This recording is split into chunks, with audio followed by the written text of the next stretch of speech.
ಬಣ ರಾಜಕೀಯ ಒಟ್ಟು ಮುಗಿಯುವಂಗೆ ಕಾಣೋದಿಲ್ಲ ಸರ್. ಅಲ್ಲೊಂದು ಮೀಟಿಂಗ, ಕುಮಾರ್ ಬಂಗಾರಪ್ಪ ಒಂದು ಮೀಟಿಂಗ, ಆ ಕಡೆ ಒಂದು ಮೀಟಿಂಗ ಎಲ್ಲ ಈಗ ಕಂಟಿನ್ಯೂ ಆಗ್ತಾ ಇದೆ. ಇಲ್ಲ, ಬಗೆಹರಿತದೆ ಆದಷ್ಟು ಬೇಗನೆ. ಇದೆಲ್ಲವೂ ಈ ಎಲ್ಲ ಸಮಸ್ಯೆಗಳಿಗೆ ಒಂದು ಇತ್ಯರ್ಥ ಅನ್ನೋದು ಇದ್ದೇ ಇರ್ತದೆ ರಾಜಕೀಯ ಪಕ್ಷದಲ್ಲಿ. ಆ ರೀತಿ ಆದಷ್ಟು ಬೇಗನೆ ಈ ಎಲ್ಲ ವಿಚಾರಕ್ಕೆ ಸಂಬಂಧಪಟ್ಟಂತೆ ಹೈಕಮಾಂಡು ಒಂದು ಸರಿಯಾದ ನಿರ್ಧಾರ ಕೈಗೊಂಡು ಎಲ್ಲವನ್ನೂ ಬಗೆಹರಿಸುವಂಥದ್ದು ವಿಶ್ವಾಸ ನನಗಿದೆ. ಜನವರಿಗೆ ಮತ್ತೆ ಹೊಸ ಪ್ರವಾಸ ಮಾಡಬೇಕು ಅಂತೇಳಿ ಹೊಸ ಪ್ರವಾಸ ಮಾಡಲಿ ಎಲ್ಲವನ್ನೂ ಮೇಲೆ ಹೈಕಮಾಂಡ್ದವರು ಗಮನಿಸ್ತಾ ಇದ್ದಾರೆ.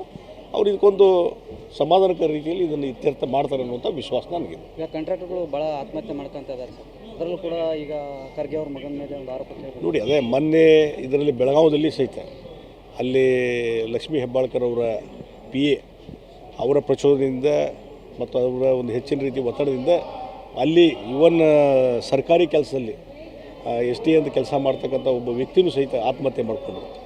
ಅದು ಸಹಿತ ಇನ್ನೂ ಎನ್ಕ್ವೈರಿ ನಡೀತಾ ಇದೆ. ಅದ್ರ ಬಗ್ಗೆಯೂ ಯಾರೂ ಅರೆಸ್ಟ್ ಮಾಡಲಿಲ್ಲ, ಬೇಲ್ ತೊಗೊಂಡ್ಬಂದು ಅವರು ಮತ್ತೆ ಕೆಲಸಕ್ಕೆ ಹಾಜರಾಗುವಂಥದ್ದು ಇದೆಲ್ಲ ನಡೀತಾ ಇದೆ. ಹೀಗಾಗಿ ಈ ಸರ್ಕಾರದ ಆಡಳಿತ ವ್ಯವಸ್ಥೆ ಸಂಪೂರ್ಣ ಹದಗೆಟ್ಟಿದೆ ಮತ್ತು ಭ್ರಷ್ಟಾಚಾರ ಮಿತಿ ಮೀರ್ತಾ ಇದೆ. ಎಲ್ಲ ಕಡೆ ಭ್ರಷ್ಟಾಚಾರ ಮಿತಿ ಮೀರ್ತದೆ.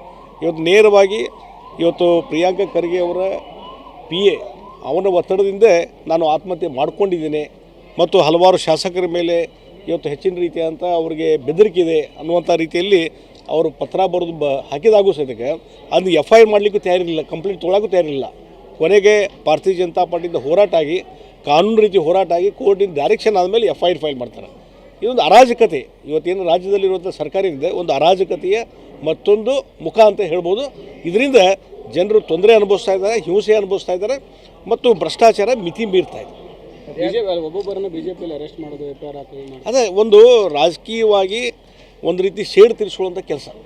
ಯಾವಾಗ ಸಿದ್ದರಾಮಯ್ಯನವ್ರ ಮೇಲೆ ಮುಡದ ಹಗರಣ ಬಂತು ಮತ್ತು ವಾಲ್ಮೀಕಿ ಆ ಕಾರ್ಪೊರೇಷನ್ದ ಹಗರಣ, 100 ಕೋಟಿ ಹಗರಣ, ಇದಾದ ಮೇಲೆ ಎಲ್ಲಿವರೆಗೆ ಸಿದ್ದರಾಮಯ್ಯನವರು ರಾಜೀನಾಮೆ ಕೊಡುವಂಥ ಪ್ರಸಂಗ ಸೃಷ್ಟಿಯಾದಂಥ ಸಂದರ್ಭದಲ್ಲಿ ಅದನ್ನು ಡೈವರ್ಟ್ ಮಾಡೋ ಸಲುವಾಗಿ ಇವತ್ತು ಭಾರತೀಯ ಜನತಾ ಪಾರ್ಟಿ ನಾಯಕರನ್ನ ಟಾರ್ಗೆಟ್ ಇಟ್ಟು ಕೇಸ್ ಹಾಕೋದು, SIT ಮಾಡೋದು, ಆಮೇಲೆ ಇವತ್ತು ನ್ಯಾಯಾಂಗ ತನಿಖೆಯ ವರದಿಯನ್ನು ಇಂಟೀರಿಯಮ್ ವರದಿ ಅಂತ ತೆಗೆದುಕೊಳ್ಳೋದು, ಅದರ ಆಧಾರದ ಮೇಲೆ FIR ಮಾಡೋದು.